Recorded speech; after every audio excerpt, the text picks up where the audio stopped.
Check. 1, 2, hey. Check. 1, 2, 1, 2.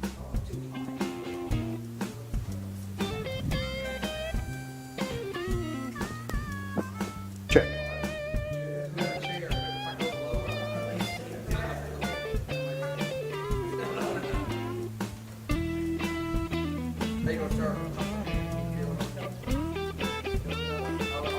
Check, check. 1, 2, 2, hey, check.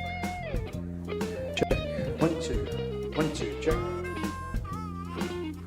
Check. 1, 2.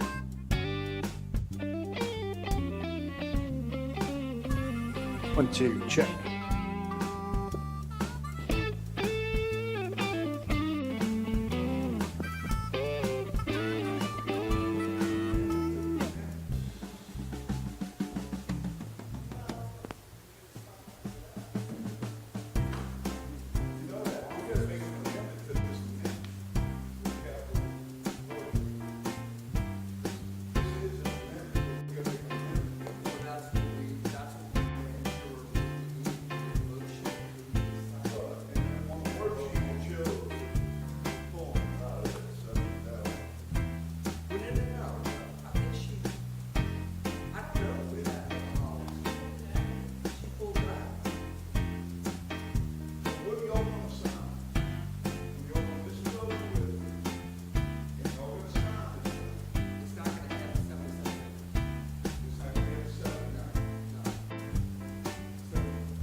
check, check.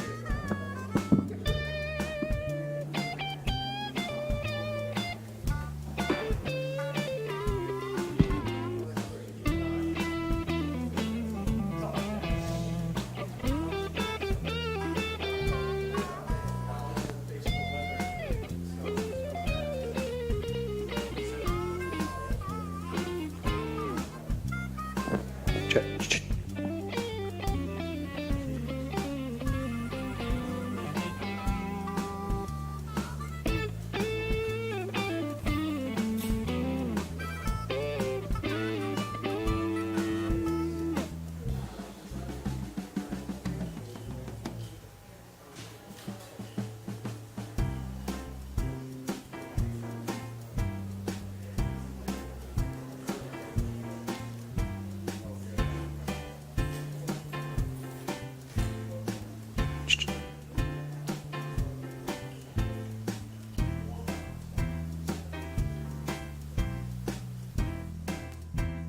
Check, check.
Yeah, I agree.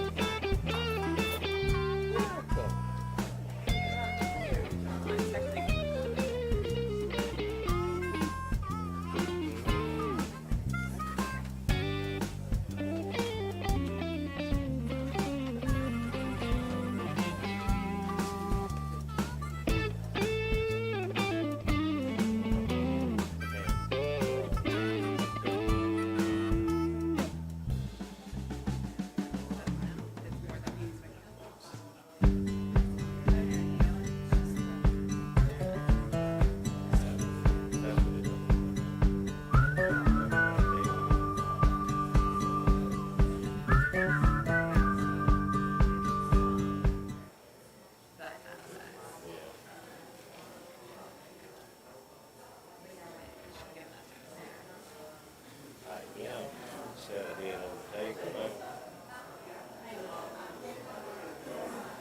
That'd be my thought.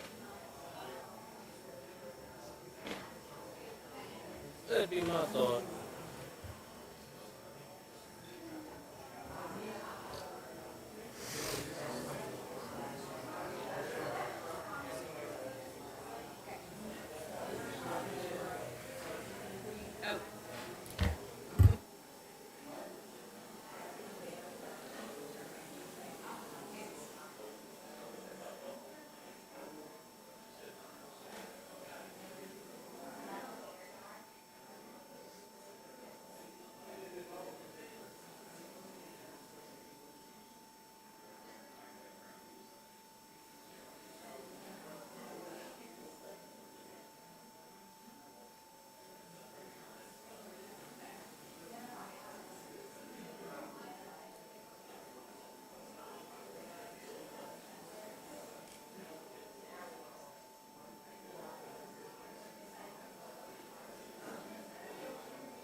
I want to welcome everybody to tonight's meeting of the Covington City Council, dated July 19th, 2022.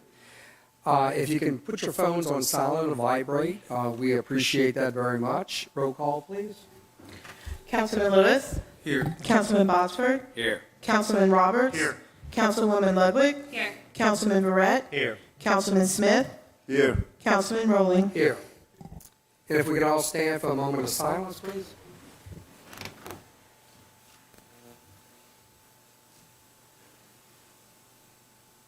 Would Councilman at Large, Rick Smith, please lead us in the pledge?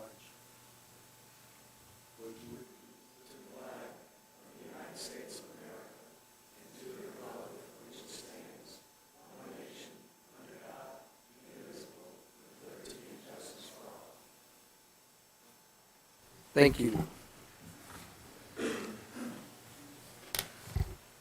Okay. First on the agenda is election of officers. I'm going to read you from section 2.52 of our officers paragraph. The officers of the city of Covington shall be the president and vice president. The president and vice president shall be elected by a majority vote of the city council from the council members elected at large. At the first regular meeting of a newly elected council and annually thereafter, that's every July, a president and vice president shall be elected from among council members elected at large. So at this time, I need a nomination for council president. I would like to nominate Councilman Larry Rowland to continue as president of our council. Do I get a second? Second. Okay, I need a roll call, please. Councilman Botsford, Yes. Councilman Roberts, Councilwoman Ludwig, Yes. Councilman Verret, Yes. Councilman Smith, Yes. Councilman Rowling, Abstain? Councilman Lewis. Yes. Okay, now for our vice president, I need a nomination for council vice president. Make a motion to nominate Rick Smith as council vice president. I need a second. Second. Roll call, please. Councilman Roberts, Yes. Councilwoman Ludwig, Councilman Verret, Yes. Councilman Smith, Abstain. Councilman Rowling, Yes. Councilman Lewis, Yes. Councilman Botsford. Yes.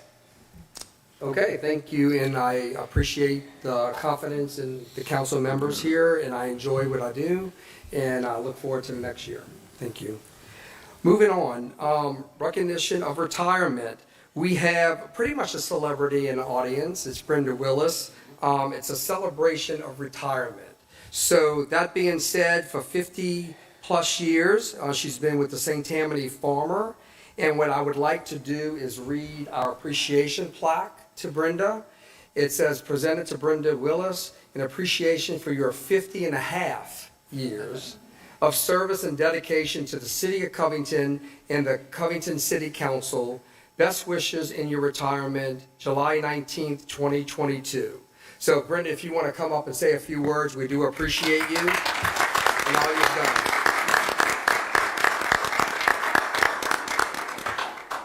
Thank you very much. I don't know all of y'all. I used to know the whole council because they came into office. But I want to thank each and every one of y'all. Well, we appreciate you, and I don't know if anybody wants to say anything further, and then we want to take a quick photo too. Yeah, I mean, just Councilwoman. quick words. When I first read 50, and I'm thinking, is she 50 years old? She worked 50 years? Like, that's insane. So congratulations, and thank you for that much service to the paper for sure. I'm sure it's a blessing to have you there for that long. So Thank you you. very much. Yes, indeed. Ms. Ludwig. Yes, I just wanted to say, back from when I worked for the city several years ago, it's always wonderful to see your smiling face first thing in the morning dropping off our papers. We appreciate your dedication, and I hope I still get to see you for St. Patrick's Day Thank in the you big very red car. Okay, well, we appreciate you. If you don't mind, maybe, does the mayor want to mention something really quick? No, I just want to. Okay, gotcha. And that's I've known okay, that him counts. since he was a little boy. Okay, we appreciate you. If you don't mind, we'll present this plaque up here, and then we'll take a group picture really quick. Thank you.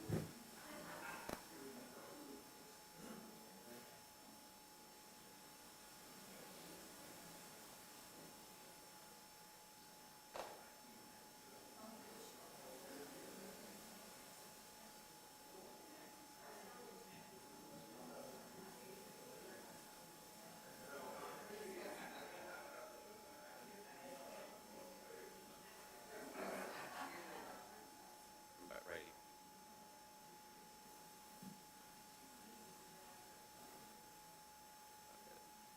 All right, everybody. 1, 2, 3. Let's go a little higher. 1, 2, 3.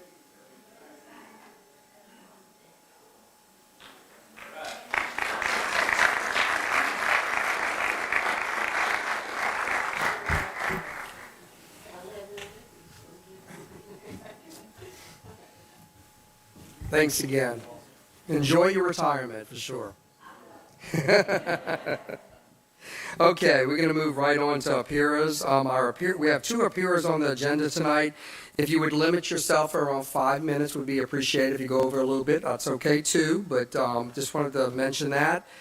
First, we have Ms. Julie Agan, the Executive Director of COAST, that's Council on Aging St. Tammany. There you are.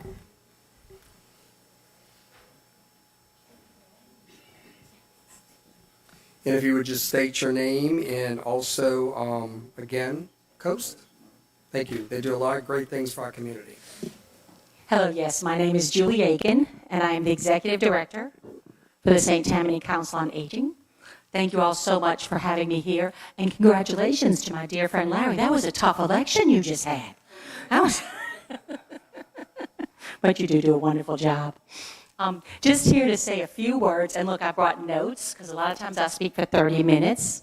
So I brought notes. I'm only here for, 3.5. But the Council on Aging has been around for 54 years. And during fiscal year 22, which just ended, June 30th, we served 2,129 different clients throughout the St. Tammany Parish. We serve all the parish, all the municipalities. For your interest, we served 480 clients with Covington addresses. I don't have a way in our data system to break it down to just within the city, but 480 clients with a Covington address. And together they received 44,201 units of service. Now, a unit of service could be an hour of housekeeping. It could be one presentation of some material aid. It could be, a 1 hour of lawn cutting or something to that matter. But the state makes us count everything in units of service. So 44,201 just for Covington residents. We do provide 21 different services. I understand this is just hard to speak into. I know why they have trouble hearing people. All right, maybe now I'm going to eat it. So we provide 21 different services, everything from home-delivered meals, and during COVID, we were delivering meals to about 700 houses parish-wide.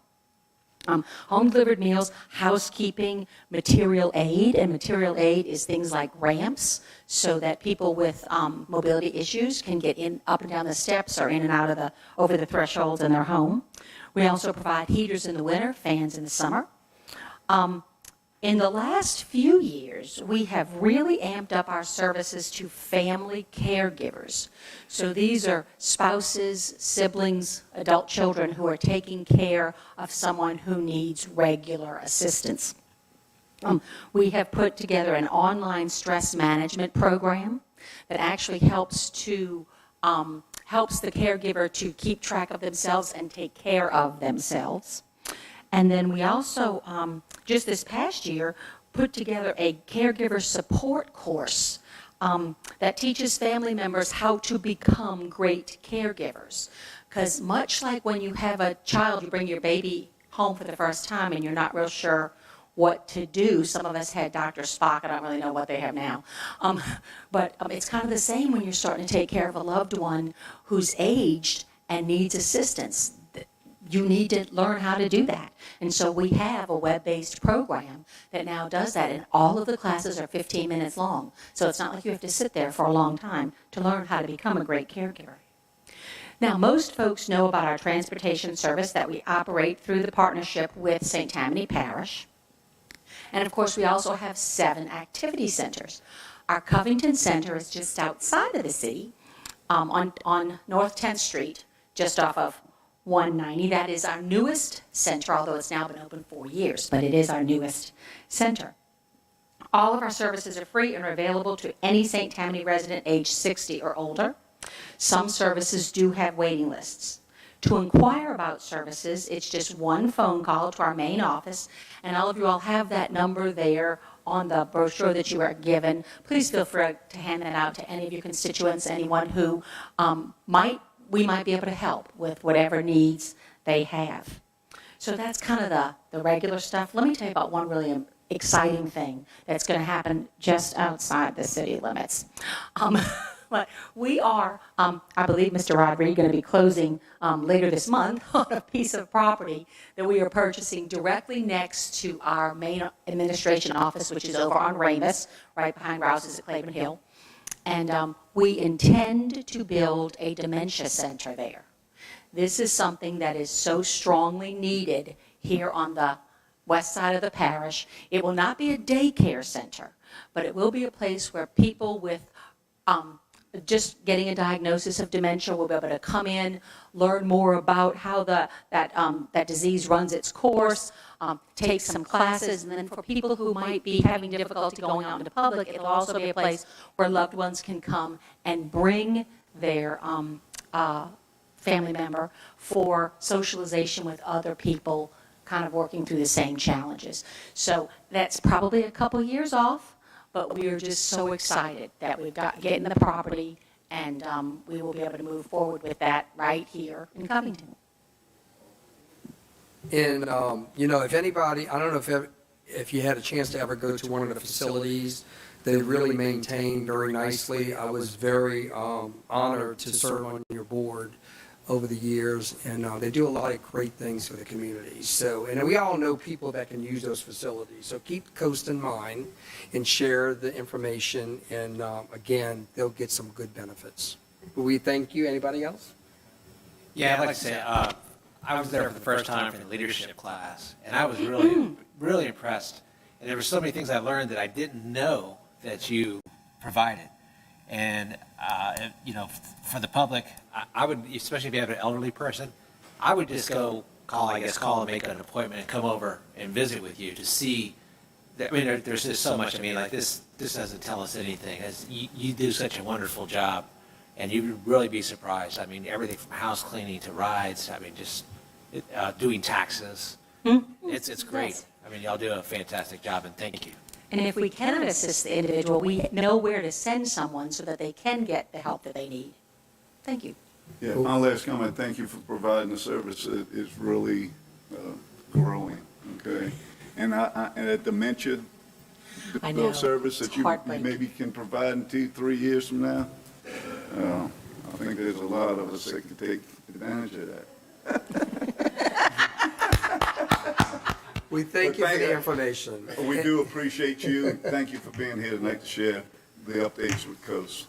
Thank you. And anything you do need to share to us, just let us know. Our council clerk's email is jrucker@covla.com.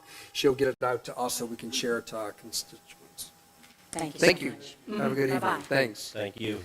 Okay, next on our agenda is Miss Alice Covington and Councilman Barrett. Yes, Miss Alice is a constituent I've known for a while, and she called with some issues and some thoughts about our parks, especially Bogafly Park. And so, Miss Alice, welcome. Thank you, thank you. Can y'all hear me okay? My name's Alice Cuvillon. I live at 125 South Vermont Street. I've lived in Covington about 41 and a half years. And I'm here tonight with some neighbors to talk about events in Bogafly Park. And I want you to understand, I am not here to complain. I'm here to request. So please understand that. Our neighborhood is in the middle of wonderful institutions and parks and downtown and restaurants, and we want to assure that the balance stays there. And that's one reason why we're here. I want to give you a little history going back to 41 years ago. The park was closed, and from what I understand, it belonged to the state at one point, and then it was, and Rick, you might know more, and then eventually the city. And Mark, you might know, the city got it. At one point, someone wanted to build condos there, and I think the city came in and bought it, and it was closed when we moved here. But I remember in 1985, there was a committee, I think it was with Keith Villery, Peter Garcia, myself, maybe Steve Henry, because the park was about to open, and we discussed the playground and what kind of play areas we would have in the park. And so the park opened, and it was wonderful. And then the park started to be used quite a lot. And by that I mean people were renting it out for private, profit-making events. One I can tell you is Steinhauer. Do y'all know Steinhauer? I think they're about to have something. And it was tremendous. And cars parked everywhere, and it was a profit-making event. Well, one day after Steinhauer, the day after Steinhauer, someone in my house who's very stupid, and his name starts with Alice, left a plastic container in her oven, turned on the oven, and it caught on fire. So we had to call the fire engines to come. And my neighbor who had come over to help said, Alice, if this had happened yesterday, emergency vehicles couldn't have gotten through because the parking was so bad. So our neighbors came to city council and requested that they look into that and do something. We came up with three things that were to be done. The first one was before ever there was an event in the park, there would be signs put up. Signs not to say no parking, but to say park, don't park in the street. That's what the signs would say. The second thing that we came in was to no profit-making events would go on there. And the third thing was we would limit the event taking over the park to one time a month. Those were the three things, and they've been followed all this time since the 90s. Keith Hillary was mayor. So for the 4th of July, well, let's go back a little bit more. For Chef Soiree, parking was really bad, parked in front of fire hydrants, people parking on private property too. And there were no signs put up. The 4th of July was another thing. I didn't find the parking as bad on the 4th of July, but again, they parked in the street. That's easily taken care of with signs. And I don't know if the pandemic screwed things up, and I don't know if that's why there are no signs. But we used to have them put up for every event, and it really, really helped tremendously. So I would like the city council to look at the rules. Oh, I called the secretary to request, Ms. Rucker, to request to see if there were anything in the minutes that show those three things that were decided. And they weren't codified. They weren't made, I don't know how y'all do that, but they weren't written down anywhere. I guess it was just a handshake deal. And it was followed all these years. So again, this is not a complaint. We love, my neighbors who live by it, we love the events in the park. We either go to them or we sit on our porch and listen to them. But the park is used a lot. And not only when these events occur do they take over the weekend, they basically take the whole week over. And another thing I want to point out, it's very cheap to rent the park. The city could make a ton of money renting the park, and maybe we could bring back the symphony by getting more money, because we'd love to have the symphony back, and I hear it's expensive. So anyway, that's my request. I don't have any problems with after-hour events as long as parking is done correctly. We love that the people use the park. We love that park. And I just request that y'all look into those and come up with some direction for everyone. And we appreciate you bringing that up, and we'll look into it a little bit deeper, also get with administration and the events director, just to see what that looks like, and maybe there are some things I we brought can some kind of pictures. improve on that. That Mr. Bradford, by the way, any car that's parked legally are people who live there, cars. But I brought some. Okay, Mayor? We're certainly going to take up the parking issue. I think that was simply a matter of a change in administration, new cultural arts and events director, and so we lost a little institutional history there, so that will be taken care of. I think the pandemic too, because there were no. We got out of the, we lost our groove. Mm-hmm. So, but we'll definitely take care of the parking. The park is no longer available to rent as a whole, other than we've taken it out of commerce because you had mentioned something to this effect to me earlier. We still do allow Chef Soiree. I consider them grandfathered in, and that's a nonprofit. Benefits the Youth Service Bureau, and it's a great contribution that our city makes to the Youth Service Bureau.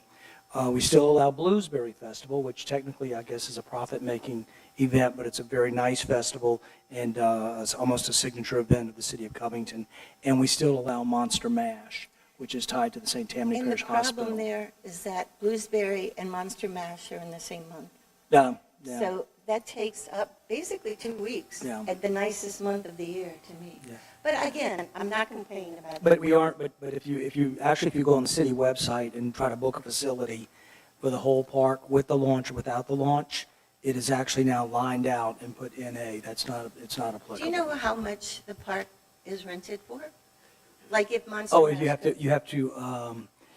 The grandfathered ones, I'm not certain, but if you go on the city website, how to book a facility, you can pull up Bogafly Park, and it depends, are you booking the pavilion, or are you booking a little quarter section of the park like Ducks Unlimited does? And in the past, it was, are you trying to book the whole park? Are you closing the launch? Is it on a weekday? Is it on a weekend? Like Those kind of Bluesberry, things. like Bluesberry. Bluesberry's festivals, prices are listed there. Okay. They have the line through them, so Okay, you I can didn't still know that. see what they pay. Okay. But Do we we're know- not allowing Is anybody else to come Bluesberry in. permanently in October? Because I feel like it used to be in June. Or It did.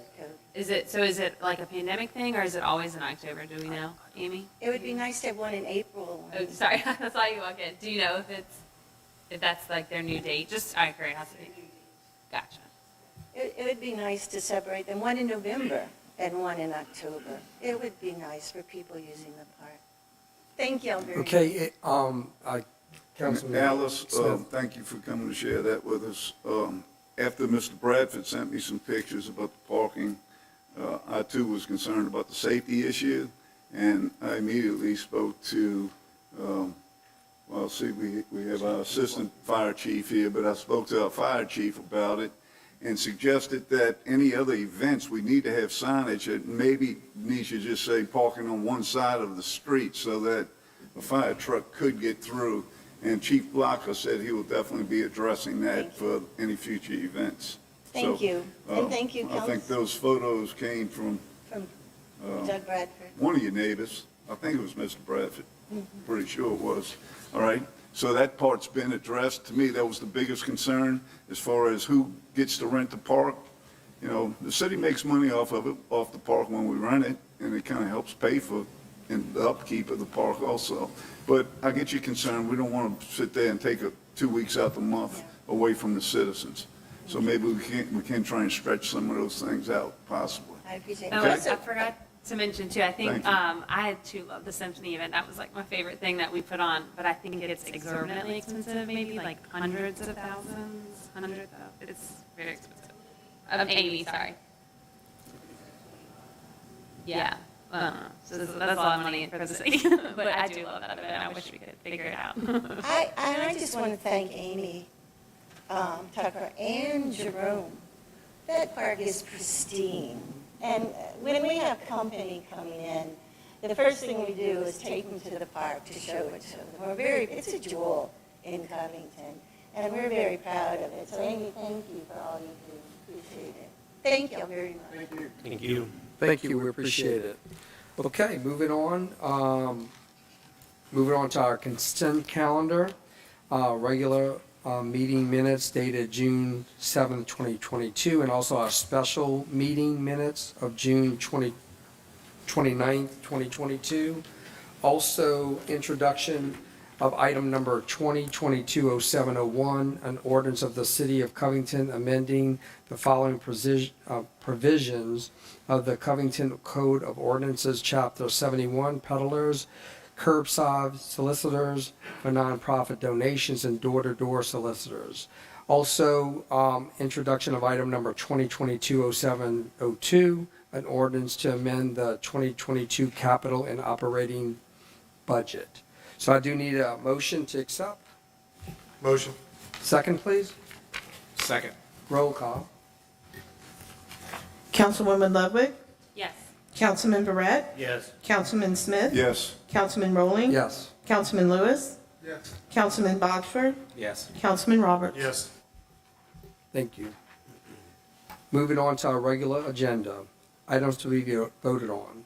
Public hearing and action item number 2022-0602, an ordinance of the City of Covington levying and imposing, adopting the millage rates on all property subject to taxation in the City of Covington, State of Louisiana for the year 2022. Councilman at-large Smith? I guess the most important thing to me is to make sure everybody's aware of this is not a new tax, okay? I'm going to ask some of our finance experts, like a finance director and a law firm that represents us dealing with these bond issues, to come explain why we're going to be putting this before the voters in December. If one of you guys could come up to the podium, that'd be great. Oh, we're on the millage now? Not to vote. my, oh, gosh, I'm sorry. We've had some flip-flop and stuff going on this deal. I got the wrong, yeah. Okay, which one am I on? I'm right here. Right here, yes. But But they're still then- going to speak on it. Yes. Okay, this is on the village. Okay, again, we can almost say the same thing when it comes to millages. We're not increasing millages, okay? So that's a relief. And I'm sorry, we've been playing ping pong with these two things all afternoon, and apparently I threw away the correct one. So anyhow, a lot of times people, don't understand these millage rates. When should it be rolled up? This thing's gone before the voters before. It sets a ceiling. We didn't reach the ceiling. We have the opportunity to roll it up to the ceiling, but we're not doing that, okay? This is not the economy, and at times for people to have to pay more property tax, in my opinion. So we're gonna keep things as is, and that's a recommendation from our finance committee. It's a recommendation that the administration agreed with. I'm gonna leave it at that. Nina, do you want to come up and maybe talk a little bit about that, just in case, or anybody has any questions, or Sure. administration, either way? So the current millage, there's three parts to the millage. There's general alimony, and it's set at 7.08 mils. There is the fire protection millage, and it is currently at 9.43 millage. And we have general obligation bonds, and that millage is at 3.5. So what Councilman Smith was talking about is that you have an opportunity to roll up. We're choosing not to do that. We're staying at the current, which collective is 20.01 mils for the city as a whole, and that's what this is requesting. And if I could add, that's the lowest millage that I'm aware of in St. Tammany Parish, okay? Is that correct? I did some research on it, and I believe we still in the city of Covington. Yeah, the city of Covington has the lowest millage in the St. Tammany Parish, but a lot of that's driven by the fact that our fire millage only funds about 50% of our fire department expenses. We supplement And that. we don't have a parish recreational facility that we fund. So we're not paying for our full fire department, and we don't pay for a recreation department. So, never to say we'll never raise it, or it won't have to be done at some point, but as it stands today, we've been supplementing our fire department services, and we don't have a recreation district for the voters in that district to be paying additional taxes. So we're in pretty good shape as we stand. I'm excited that we can move forward without raising any millages.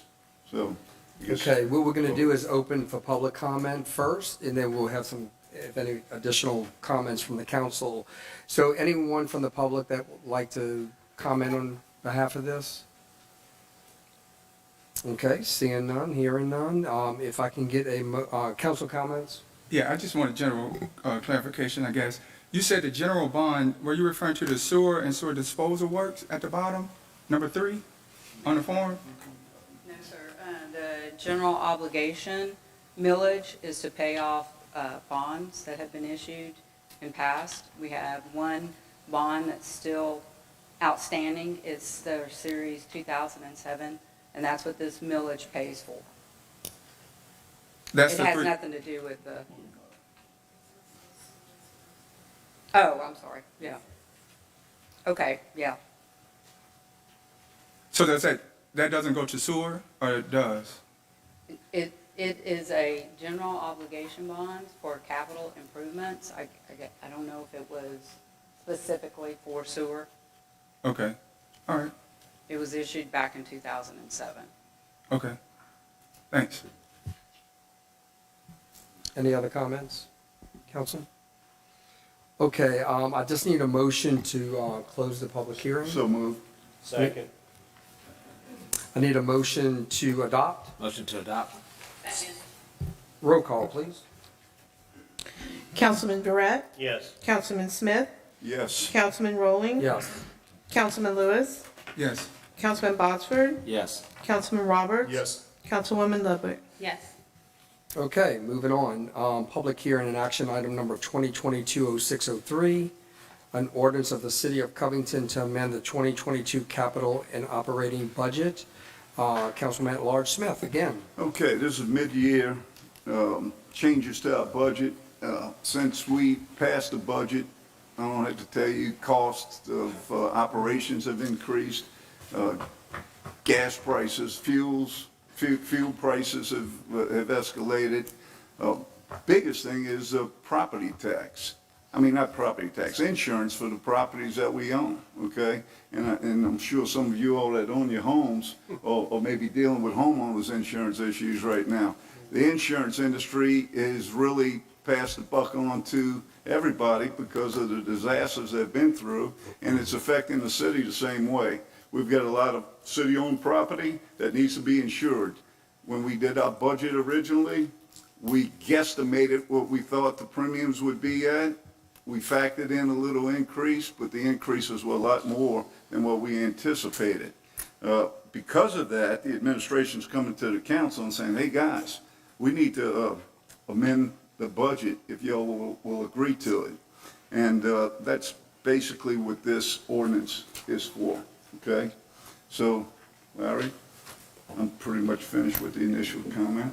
Okay, does administration want to Just a quick talk on overview. behalf of this? Thank you. Sure. So this ordinance was introduced in June, at the June meeting. And so since then, we've reevaluated some of the costs that were in there. So if you look at the spreadsheet that's attached to the ordinance, it shows an initial column that shows amount. That is what was introduced in June. The column next to it, updated amount, is what we are suggesting for adoption. So I believe there is a process that we need to amend the original ordinance, what was introduced for adoption. So just to kind of give you an overview of what's included in this amendment, as you mentioned, Councilman Smith, costs have gone up everywhere. So the overall cost of this proposed budget amendment is about $1.7, $1.8 million. Almost $1 million of that is for capital improvements, and that's because construction costs have gone up significantly, or we have significant infrastructure needs, roads, drainage, sewer, and water. Our equipment needs, our vehicle repairs and vehicle purchases, we have some needs there. So that's about $265,000. Our overtime specifically for fire and police has gone up. So we're proposing an increase across the board, and with Public Works too, $125,000 to get us through the end of the year. That is based on what has been used thus far as of, I think, July 1 or June 1 of this year. Fuel and diesel, that's the big one that's gone up across the board, so that has had to be reevaluated since introduction. So that's $133,000 for all of the departments except admin. Again, property insurance has gone up almost $150,000 for all of our properties. And then personnel, primarily the school resource officers that we are adding to be able to provide school resource officers at all public and private schools in the city of Covington. That's almost $200,000. So since this was introduced in June, here are the key changes that have been made. There are a couple minor tweaks where we recalculated, an hourly rate here or there. But the significant changes you will see is that fuel had to be reevaluated because the cost of fuel has gone up since introduction. The school resource officers, we had accounted for 3 when we introduced this ordinance, and now we have decided to work with the private schools. That's SSA, St. Peter's, St. Paul's, to add 2 more. So that's an increase in personnel costs. We also have some drainage needs that leads to an increase in our streets budget. And then also there's a reduction to the removal of the council chambers upgrades as you all requested. So just to give you an overview.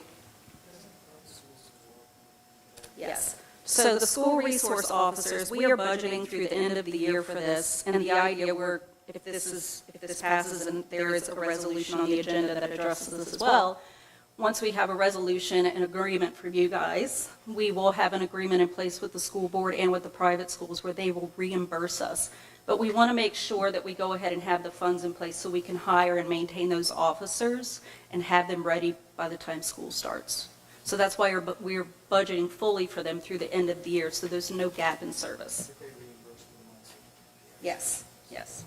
Okay, I know the council might have some questions on this. Let's open the public hearing, and then we'll go to council comments. Sorry, and we've also asked the department heads to attend the meeting this evening. You could see them on over here. They're all here to answer any questions you may have about their departmental requests. Thank you, we appreciate that. Okay, so let's open the public hearing. Anyone from the public that would like to have a comment on behalf of this? Seeing none? Okay, council comments. Councilman Botsford? First off, the overtime for the fire and police, why has that gone up?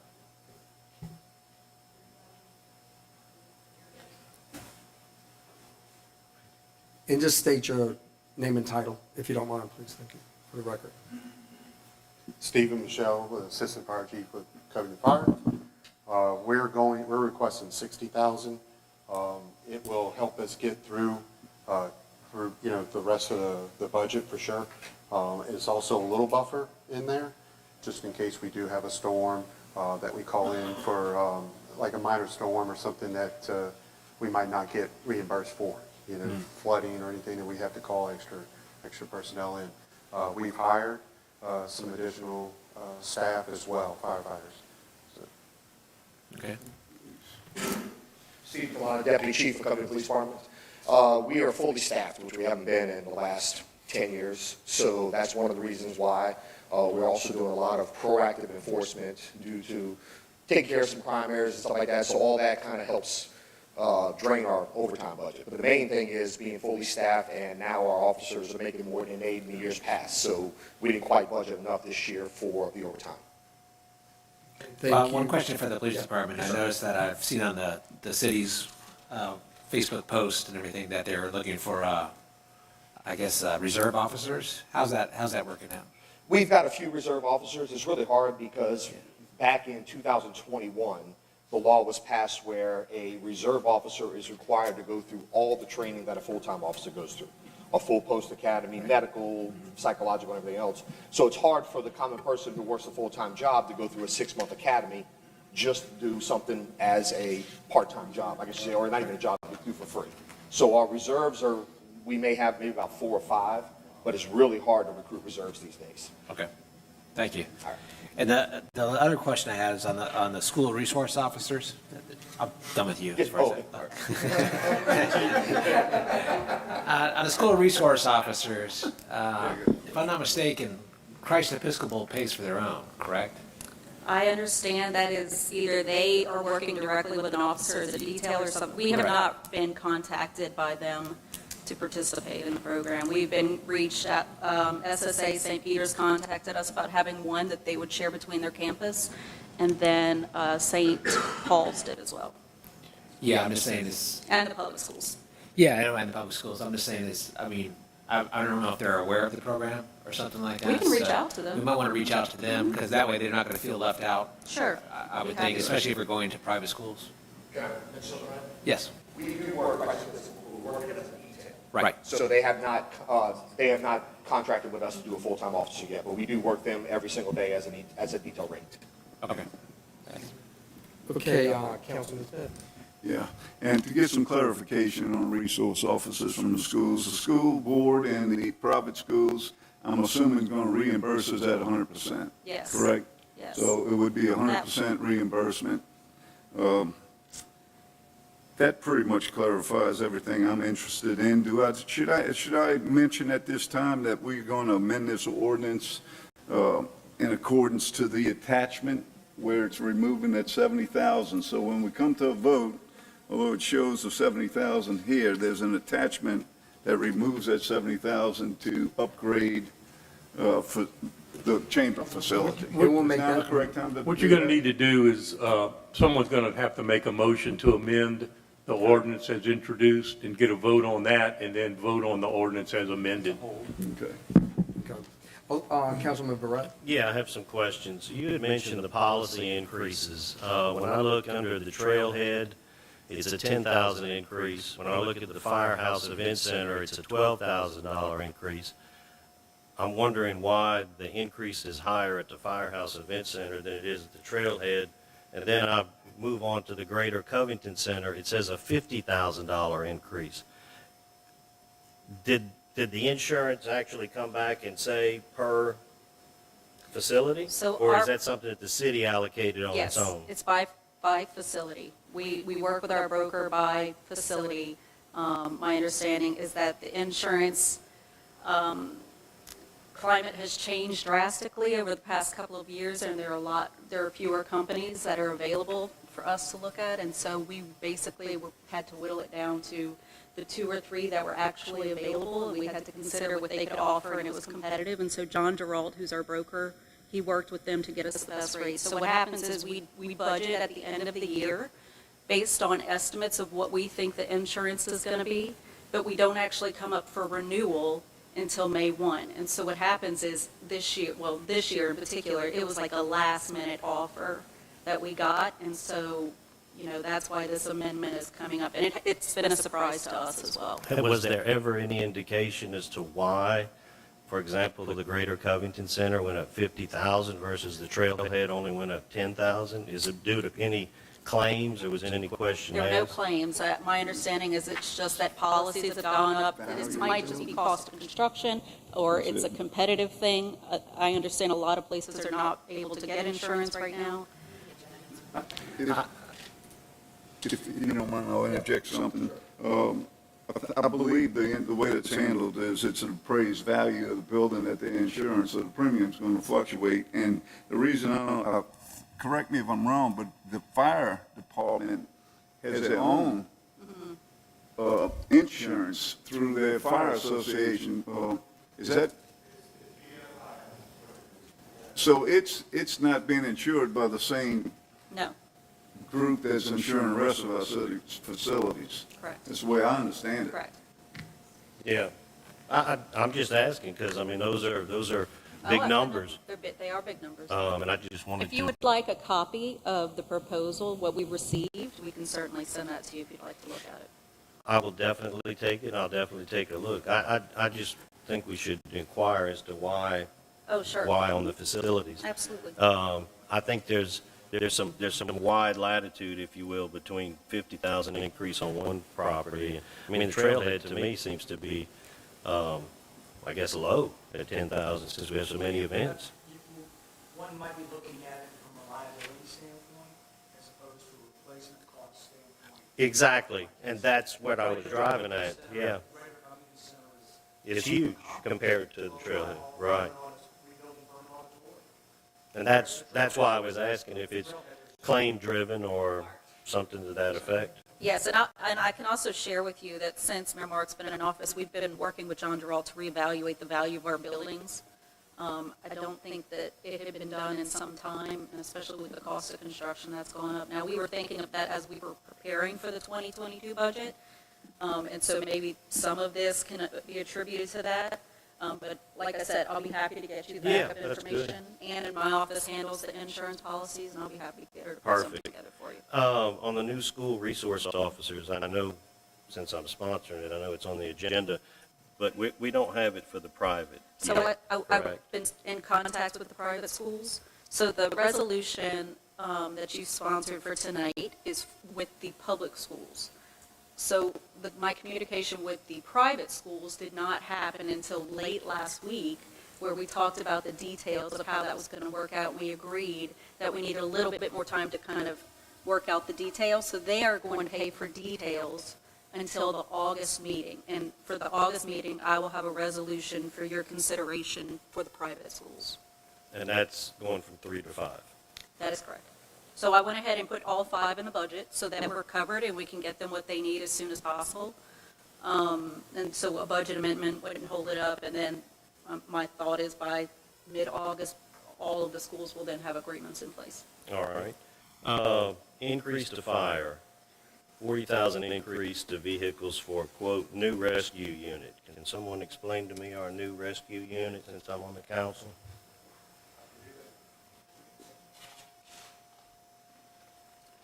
The current rescue truck that we have. It's two-door, it's a little smaller, and it's a 2016. We run it to just about every single call that we go on. We run about 2,000 calls a year. And so it is starting to be, wear and tear on it. We put a lot of weight on it, so it's a little overloaded. So what we're proposing, we have 30,000, so we're asking for 40. I've contacted a company, and they will take the box that we have on the back and put it on a new chassis. So what we're asking with this money is we're going to buy a new chassis for the current box that we have for our rescue truck. So the combined total is? Around 70. That's what I wanted to know. Yes, sir. All right, perfect. Now, one last question. Amy, this one's for you.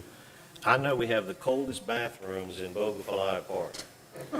And when people come from Mandeville and Slidell, I like to joke, go check out our bathrooms. We actually have air-conditioned bathrooms. That's right. At the park. That is correct. So now, what's this extra increase of 30,000 for the bathrooms? So we, Callie, engineer, and myself have met with the architect, and it's just been crazy, honestly, how expensive it is to redo 2 bathrooms. The bid actually comes in tomorrow, and we'll see where we stand. But the original was 100,000.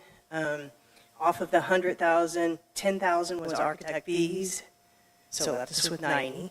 Then we had a $20,000. The construction cost would be, so Due to rising construction costs this year, it's just every single opinion of probable cost from the architect just continues to climb. So this additional 30,000, fingers crossed for tomorrow's bid opening, is going to be enough to cover both bathrooms.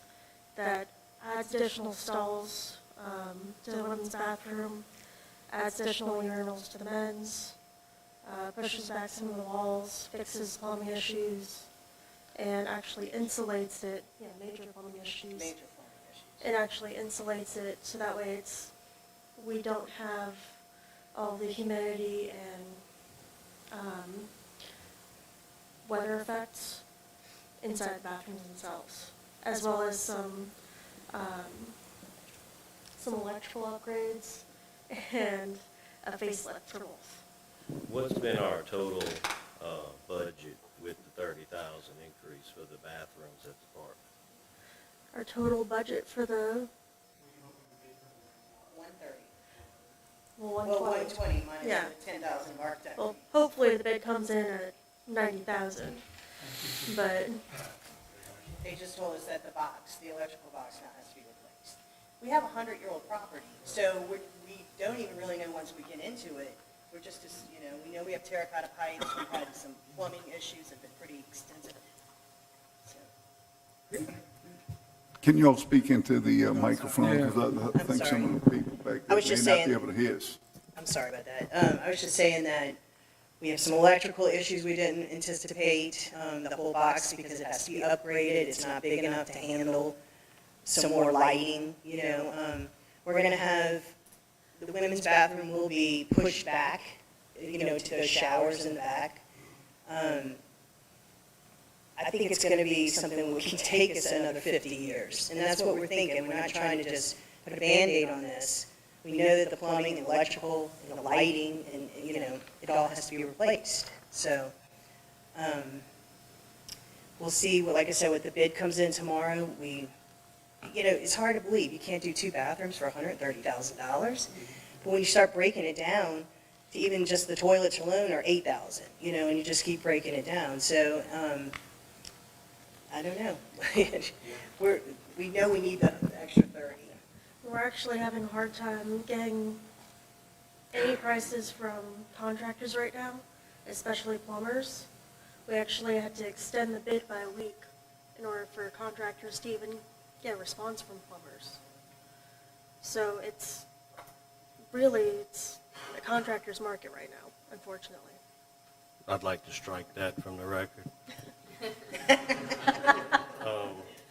All right, well, look, I think everything you said makes sense. I just, that seems a lot of money to me, especially when we're contemplating what to do with roads and everything else of a bathroom. It's sticker shock to me.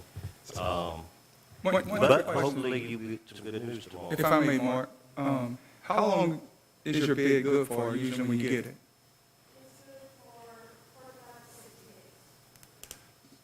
So do y'all have like a signed contract once you get your bid to start, or do you try to start it immediately? Because it seems like we get a bid, we wait, and then we hear prices going up, and we're right back in the same boat. So the process is when a contractor submits their bid, they're required to hold their price for at least 45 days, I believe, is the stipulation.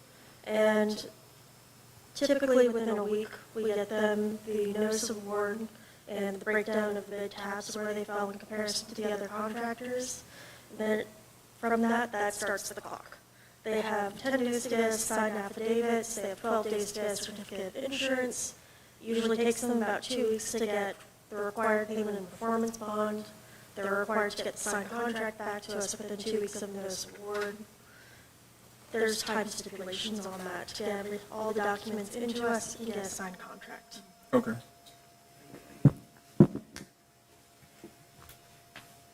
Okay? Yeah, that was it for that one. You I have do have anything some other else? ones, yeah.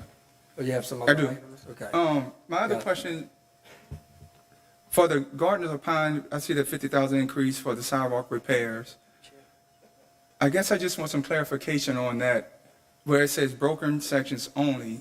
How are we going to determine what sections we're going to work on? I believe I sent you a Google Earth breakdown of exactly which sections. Uh-huh. So I actually had our engineering inspector go out and walk all of the sidewalks, measure all of them off, identify sections that were broken up, either had cracks in the panels and whatnot, and identified where we really need to focus on.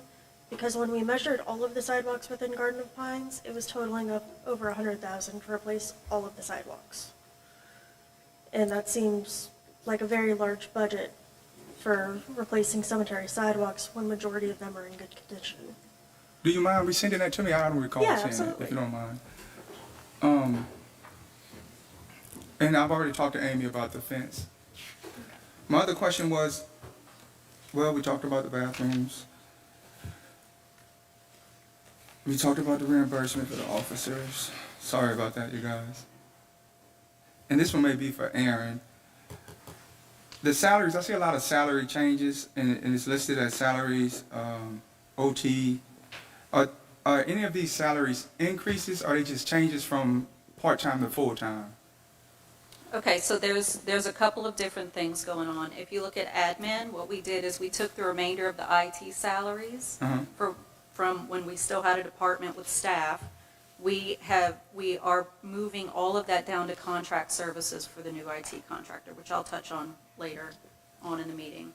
There are a couple of part-time employees, one that works for Amy Tucker in Facilities and one that works for Serrata in Cultural Arts and Events, that assist with groundskeeping or event setups and things like that, and we're proposing to make those two positions go from part-time to full-time because they have a need for them.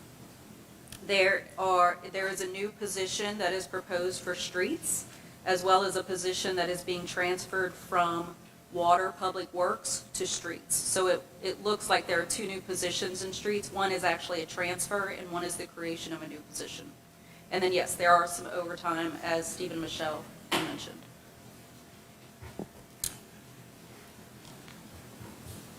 Down at the bottom of the recreation, we're showing $80,000 for Ozone Park fence. Can you explain what that is for a fence? Hold on. The Ozone Park fence. Yeah. Kelly, if you don't mind just saying your name and title, just on the record. I don't think you did. My name is Callie Baker, I'm the city engineer. So in regards to your question about the ozone fence, so as council is aware, we're looking at, Public Works has already done the groundwork for the new baseball field over at Ozone Park. I'm sorry, I believe it's baseball and softball field. And We've received quotes back on the fence. The architect's original estimate was that it would be about 80,000. What you mean it's the backstop? Fence and backstop. Yeah. Completely fence in the field. Oh. And the bids came in at about 140,000. Our architect has been trying to coordinate value engineering between the contractors with very little success. I'm sorry, I could barely hear you. Yeah. So There you go, yeah. So for Ozone Field, we're trying to fence in the entire baseball field and put in a large backstop to prevent fly balls from hitting cars in the parking lot. And our original estimate from the architect was about 80,000. That was before the materials hike this year. The quotes went out earlier at the beginning of the year, and quotes came back at 140,000 just for the fence. Not even with vinyl coating on the fence, just a chain link fence. Is there any, And we could only get 2 bids to respond to that. Yeah. The third as the mayor's reminding me, the third company didn't even bother to bid. And our architect has been in coordination with the contractors who did respond, trying to get some value engineering, see if we can do some cost savings to still achieve the results needed while saving a little bit of money, and none of them will even entertain it. So, I guess 2 follow-up questions. Is there any diagrams or anything that you've shared with any of us that we can see? And 2, do you have a total amount that we've already supplied for the field before this bid? all that we've supplied for the field so far, all that we've spent on it is the cost for architecture.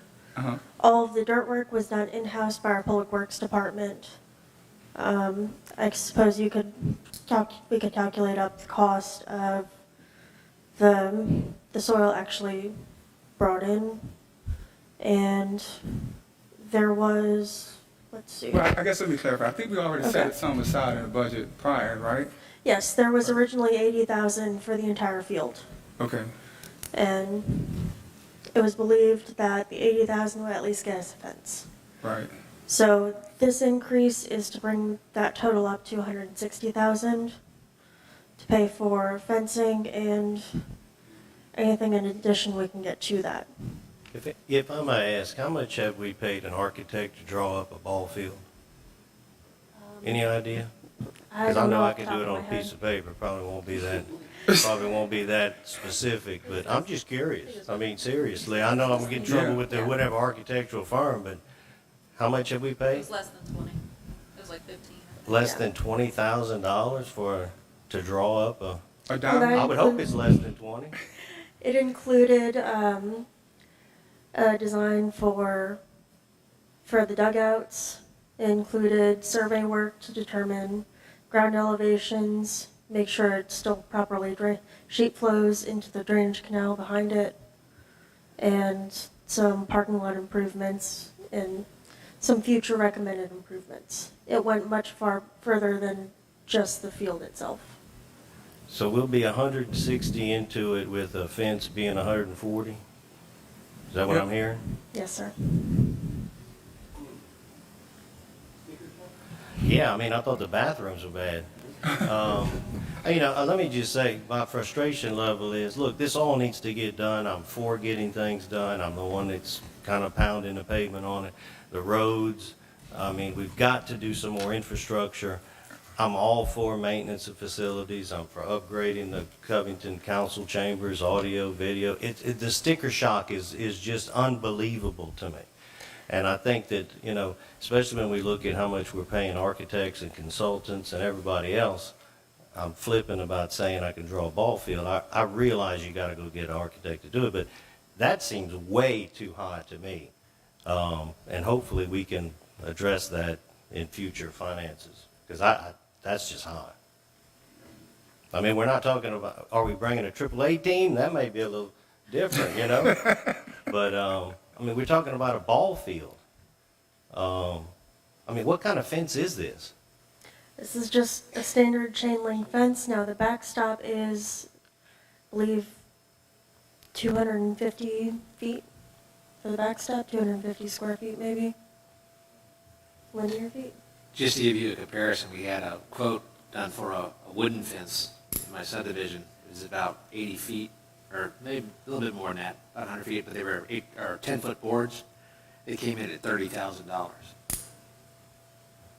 Yeah, I mean, I It's know, crazy. CYSA, I was about to say St. Tammany Hospital, goodness. CYSA just redoing fields and stuff is an exorbitant, and that's not even including items, that's just field, grass, trees.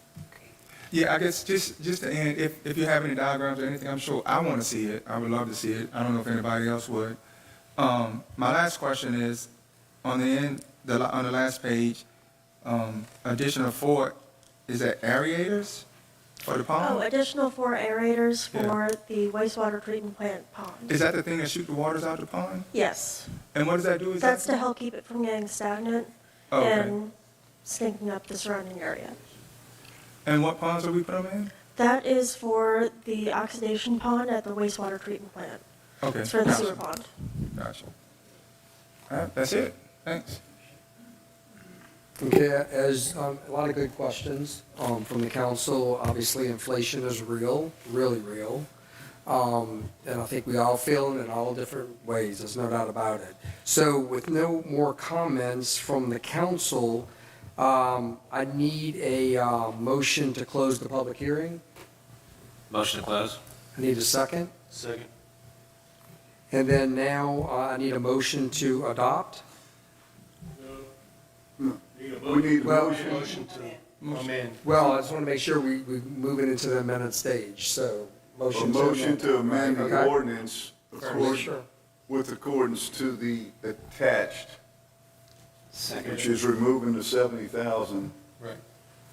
for upgrades to the council. We're Okay. removing that. So that's the motion, I'll make a motion for that. Okay, so I need a second Second. for this motion to amend. Second. Roll call, please. Councilman Smith, Yes. Councilman Rowling, Yes.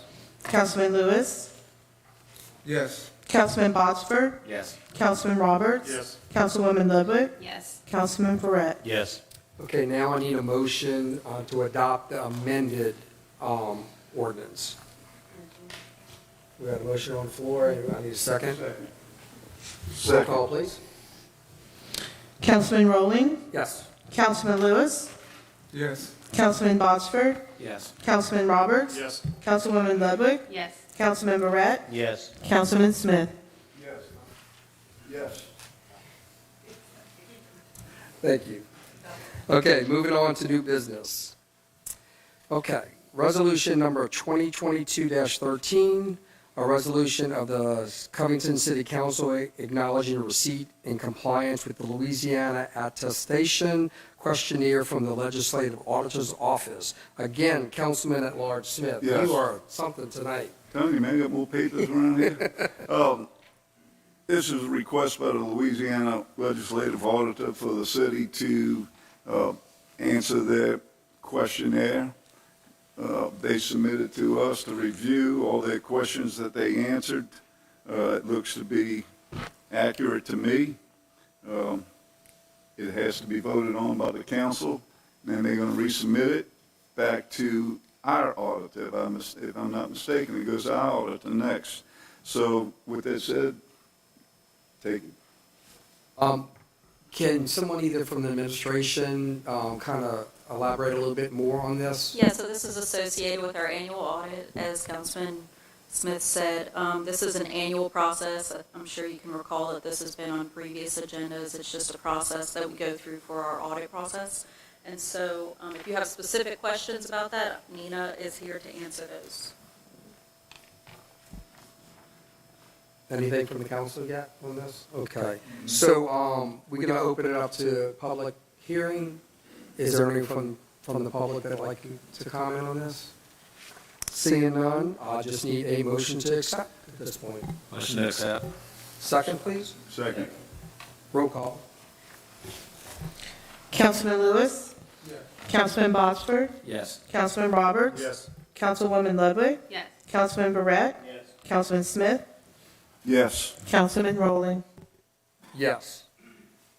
Moving on, resolution number 2022-14, a resolution of the Covington City Council authorizing the mayor to enter into a intergovernmental agreement with the St. Tammany Parish School Board for the provision of school resource officers at all public schools within Covington city limits. Councilman Barrett. Yeah, we alluded to this earlier. This is a resolution which authorizes the mayor. It says to enter into an intergovernmental agreement. We already have an intergovernmental agreement. We'll need to update our intergovernmental agreement.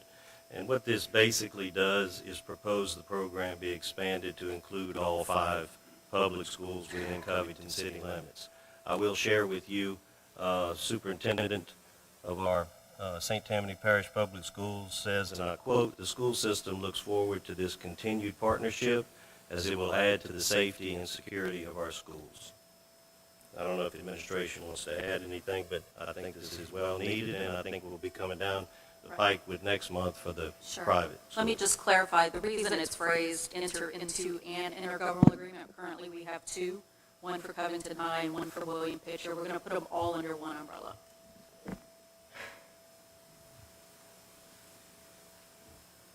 Let's move on to any public comments.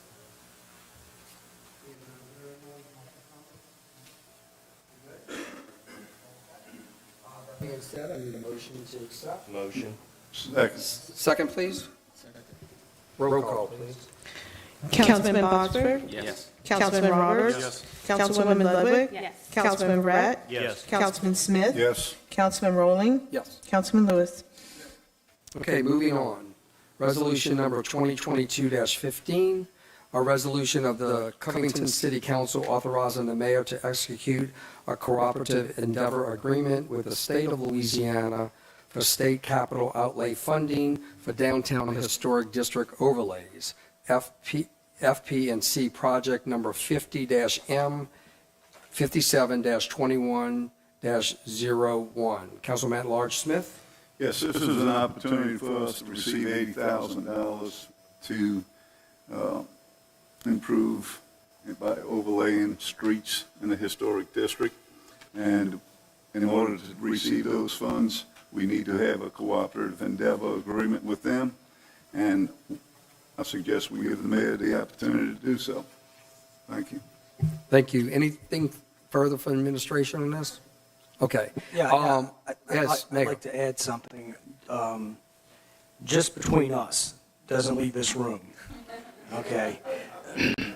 That $80,000 is strictly for the design work of an asphalt overlay and repairing the subsurface drainage, the subsurface infrastructure under Lee Lane, Gibson Street, and Rutland. Okay, so we all know how bad condition those streets are in. But before we do the asphalt overlay, we're going to repair the old subsurface drainage underneath them.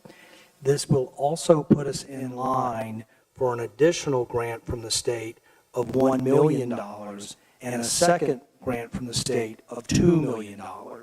So this is just the start of the procurement process. As I often say, it's long, it's tedious, it's miserable, but we're going to see a couple of these come down the line, and then hopefully sometime in the next several years, we'll see Gibson Street and Rutland completely rebuilt, and maybe they'll look as nice as Boston Street does.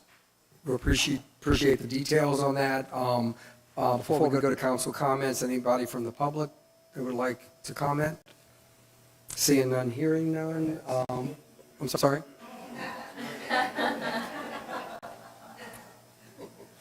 Council. Yeah, I just have one question. Could we get an update? I know, trust me, I know that they've been doing these sewer point repairs because I can feel it in my feelings from my office on Gibson Street. About how far are we, city, like within the historic district of, I know we've smoke tested, we've videoed it and everything like that. Where are we at, like in a percentage? We are coming to an end of the downtown sewer repairs. Oh, great.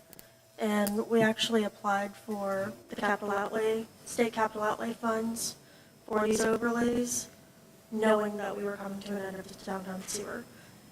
Now, we are entering into the downtown drainage repairs, but we have applied for these funds to help pay for that as well. Okay, thank you.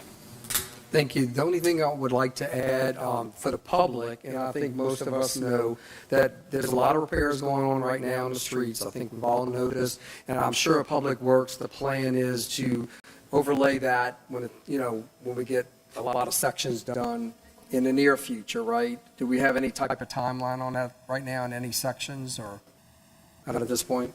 No, that's not the plan. Oh, That's not the plan. The plan is to fix all the sewer underneath, which we've done. Then, as Callie just said, to fix the subsurface drainage first. And what this resolution does is initiate the design work for those two actions. And then the state is looking at granting us the money to repay the two streets.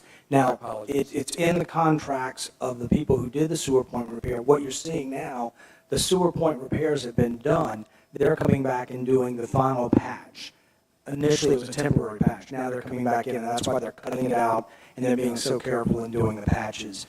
But as we've kind of alluded to for the last couple of years, we knew our streets were going to get worse before they got better.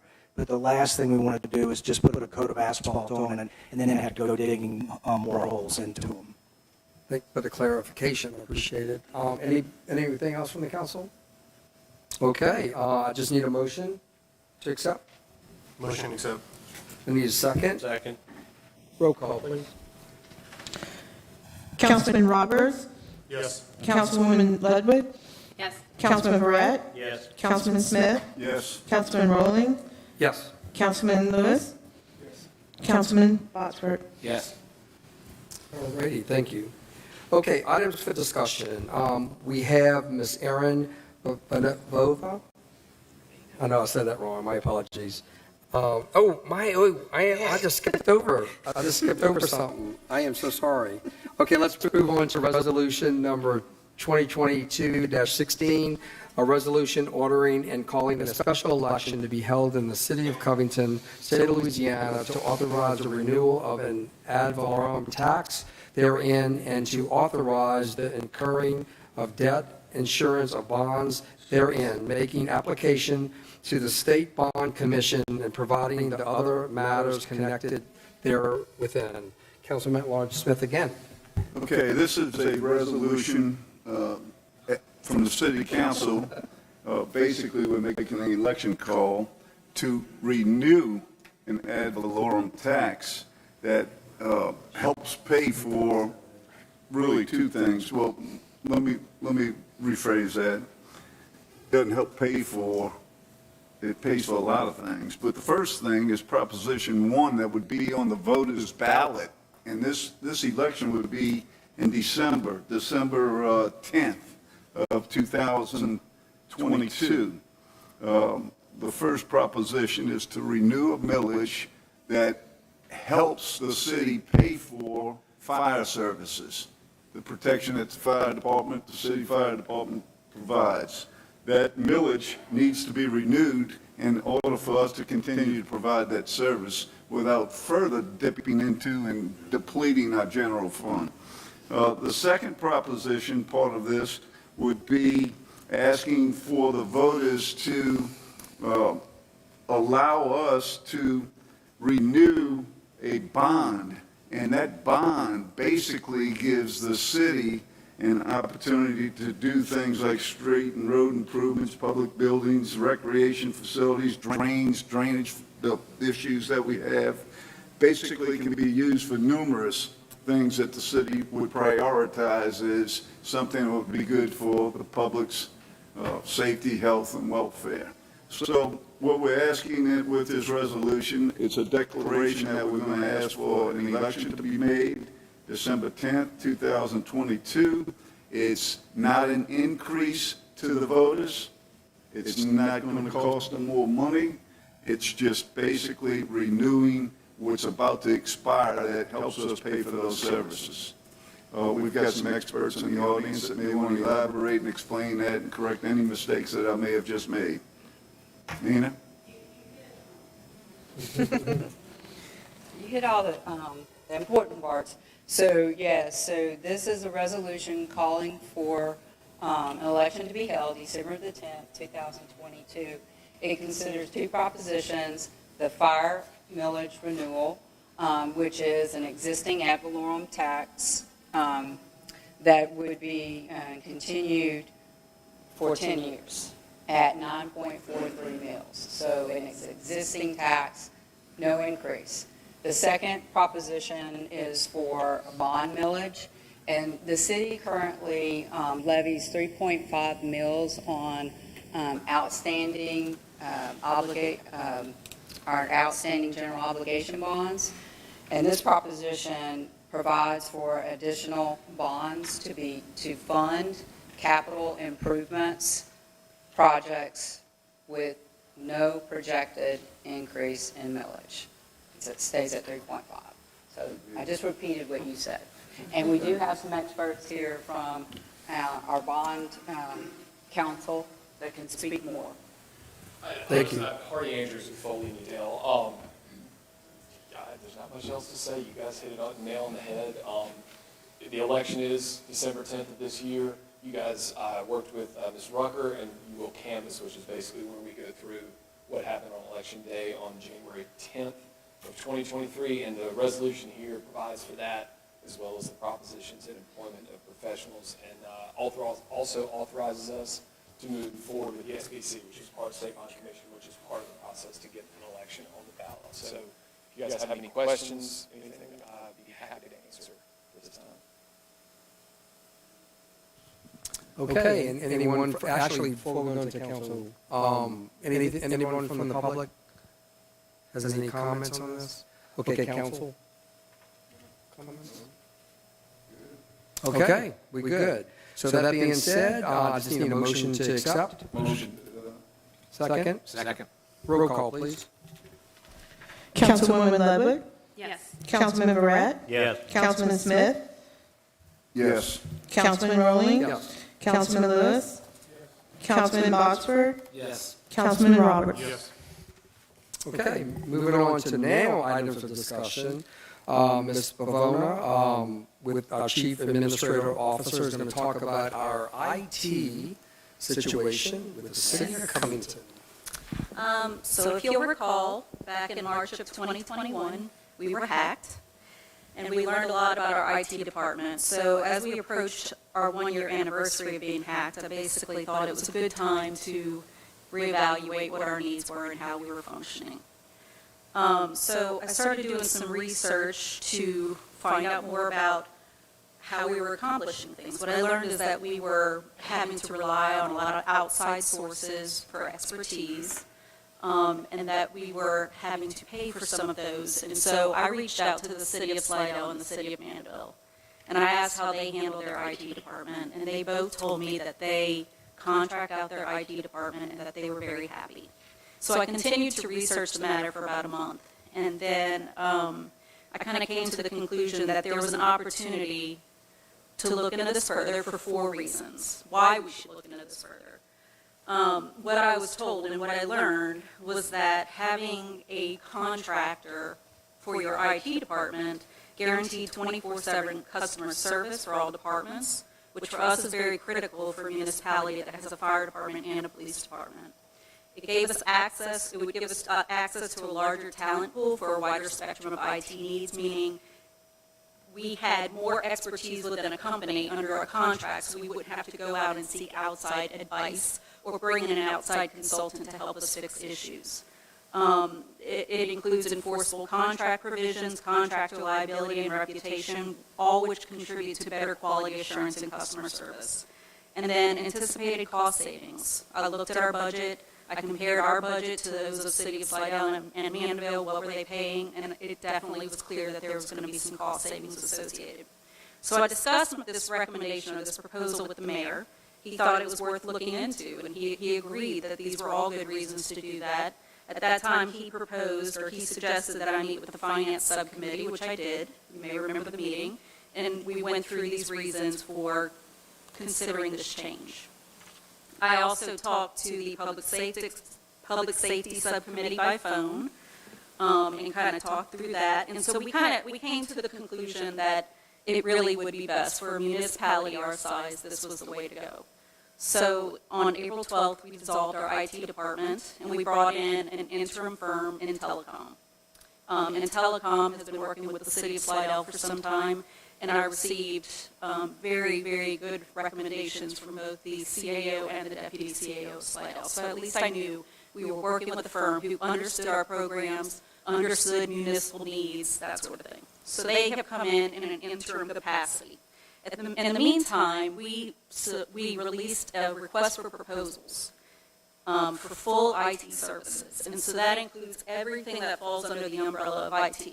It includes all the hardware and software needs, security, having somebody on site during regular work hours, so it wouldn't be like we have to call a 1-800 number or something. We can just send an email and say, we need you to come down here in 5 minutes. That's something that's important to us. So, excuse me. So we released the RFP, and then we received 7 responses. And so we kicked off our evaluation committee, which is required in the ordinance. Councilman Rowling was on the committee, I was on the committee, and then Sergeant Sanders from the police department was on the committee. And we evaluated those 7 proposals, and I can tell you we put a lot of time and effort, many hours went into evaluating this. We narrowed it down to 3 firms who we brought in for presentations, and then from there we decided who would fit our needs the best. And as it turned out, it was the firm in telecom. And so we have entered into a contract with Telecom. As of Friday, they will be kicking off on August 1st. And I've actually asked them to be here tonight. Andre White is our account manager, and this is who I've been working with primarily to kind of work out the details of how this is going to work. And so I'd like to introduce him and let you hear a little bit about the company. If you can just say your name and the company and your position for the record. Absolutely. Good evening, Council, Mayor, Administration, and citizens. I'm Andre White. I'm the Senior Business Account Executive and Government Representative for Telecom. So, in short, Aaron just kind of gave you the overall how we ended up in this position. But Telecom has existed since 2009. We are a full-service IT consulting firm. We service all of the needs that someone might come across in terms of technology. And that's not just to include managed services or general IT support. That is your phone service, that's your security service, that's your AV service. So the things that typically a city, municipality, agency, or even a private business may need to go out to bid for, call out an outside consultant, or ask someone who's not typically associated with that agency, municipality, or city that they don't have that relationship with. We kind of brought all that internally so that we could provide that continuous support. So traditionally the city, I believe, was in a position of 3 separate individuals, and in a lot of cases that can be effective. In Telecom, is bringing a single individual point of contact for you all, who is also here in the audience, along with our COO and co-owner, Jimmy Burns, being COO, and Gene Hoover being your new IT director. So while she may be your point of contact here locally within the city of Covington, she also has a full-size company, about 70, 75 individuals with a varying skill set. So you don't just necessarily have an individual who is familiar with security or cybersecurity or telephone service or things of that nature. You have the breadth and depth, or in sports terms, we've got the depth chart, right, to keep bringing in the first string and second string to support you guys in whatever scenario or situation you might end up in. One thing I would like to add at this point, and we'll have an opportunity for the council to ask any questions. Serving on this committee was very eye-opening, and Ms. Pavona has done a great job at this, just setting all this up. When we had the 3 companies come in, it was kind of, eye-opening, actually. The reason why I like this company was, number one, they're very, very professional. They local in St. Tammany Parish, which I think makes a huge difference, for us that you're on the ground here. Also, that Munis, you knew the background of that. I think the other 2 companies didn't really have too much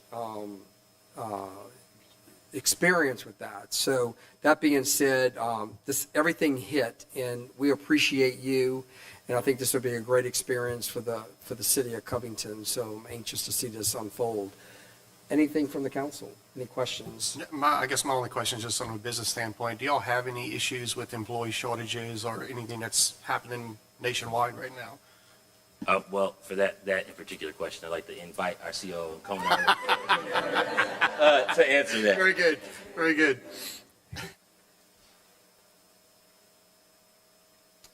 Hey, so I'm Jimmy Burns, Chief Operations Officer in Telecom. So we maintain generally an overstaff of about 1.25%. So what that means is, like, if our going run rate or need is 50 people, then typically we try to hire about 20% over that, right? We've had really good success in hiring our individuals based on core values, based on local, and based on people that just have, you ever read Hungry, Humble, and Smart, right? That's really what we kind of pride our people on. And then if they want to learn, we can train anyone, right? So we really try to maintain about a 20% oversubscription rate of staff, but we've created such a good name in the market that I'll tell you, 5 years ago, 10 years ago, we were on LinkedIn trying to find the best people, and now people are coming to us, right? Because we stand for more than just taking care of our clients, right? One of our core values is win-win-win. So what that means is when our clients win, the company wins, and our community wins, right? So we're huge supporters of our community. So based on that, just what we've attracted over the years is we have a talent pool of people that are constantly coming at us looking for an opportunity to be part of what we're doing, right? Because it's more than just taking care of clients. It's more than just, keeping people safe. It's more than just making sure you don't get hacked, right? But it's providing opportunity for individuals to come in and accelerate in their careers and really develop careers that they never thought they'd be part of. So we're blessed to be in that position. And I will tell you, it's Gene Hoover is great. I've known Gene for about 10 years now. So Gene was a client 10 years ago. So you have a really good person that's at your side, that's going to be here day to day. So, from a staffing perspective, man, we're doing really good. We're very blessed to be in the position that we're in. Yeah, everybody be Gene. Come on. Wave to us. So here's what I liked about Jean. So I met Jean Friday. We did a tour of the facilities. When she comes in full-time, she's going to start meeting with everybody, seeing what their pain points are, what their issues are. But we walked around the facilities, and she went, cost savings, cost savings, cost savings, cost savings. So that's what we're looking for, is somebody that has that expertise to know where we can reduce costs, but we also maintain security. I think it'd be good to hear from Jean, too, for her background. Yeah. Jean worked for a nonprofit for many years with a very, very, very limited budget, and got a lot of she maximized that little budget into something really good. So hearing from her and hearing about her experience, I think will be very important for you guys as a municipality that has budget and is always looking for ways to, I heard him earlier, quality engineer it, right? How do we quality engineer it to get the maximum return out of the least spend possible? Well, we're definitely looking forward to it. One thing that was impressive also, I think Aaron will agree, is the layer of security that we probably didn't even realize, right, that they're going to provide, for the city. So it's very impressive. So I know we all looking forward to the new adventure with the IT. Yeah, sure. You want to come on up? Thank you. Because I'm 5 feet tall otherwise, I'd be down here. But I'm just saying. Very nice to meet everyone here. I look forward to being your support staff and making sure that everything's taken care of for you. I originally worked with Stark of Louisiana for 7 years. Well, 7 years, 8 months, who's counting? But part of what I brought for them were grants. One of the things we did, we worked on, and I used to joke with Diane Baham, a -0 budget. Because technology was not the focus of Stark, right? Stark was about the people and about the clients and the supports that were offered. And it's very similar to what you have here. You're supporting a whole community of people. I'm very excited to be back in St. Tammany Parish. I was going to Metairie every day, and the commute today was fabulous. So I'm very excited about being able to support St. Tammany specifically. And I know that I worked closely with Grant in Slidell, who runs the IT department there, and we're working, being able to have that collaborative space about what he's experienced with Munis and the love-hate relationship you have with that piece of software, and what we can do to make that better. There's a lot of things that I know that I can bring to the table, and bottom line, proof is in the pudding, right? So Today, I can tell you it's going to be exciting and it's going to be fabulous to see. Talk to me again in 6 months and you will be exactly where I already have in my head.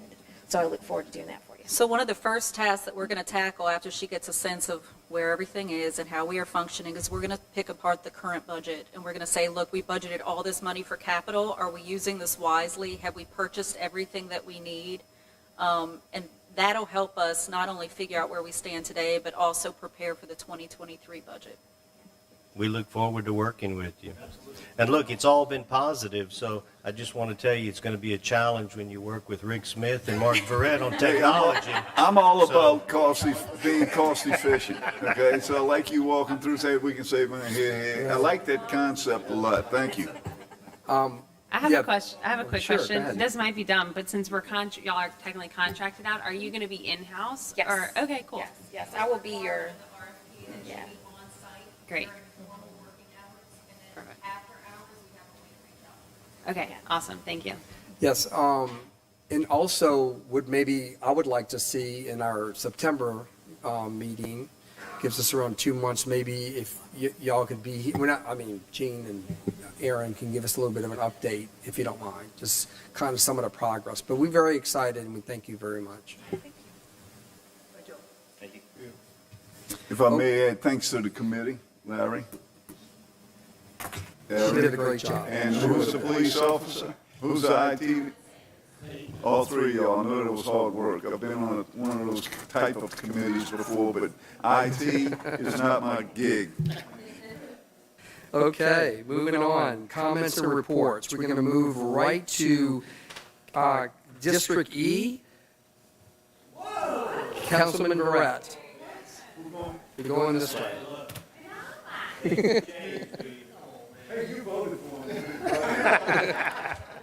We're going to mix it up a little bit. Well, number one, thank you, Larry, and congratulations to both of our leaders on the council. You've done a great job. I think this council has risen to the occasion every time. I keep saying that.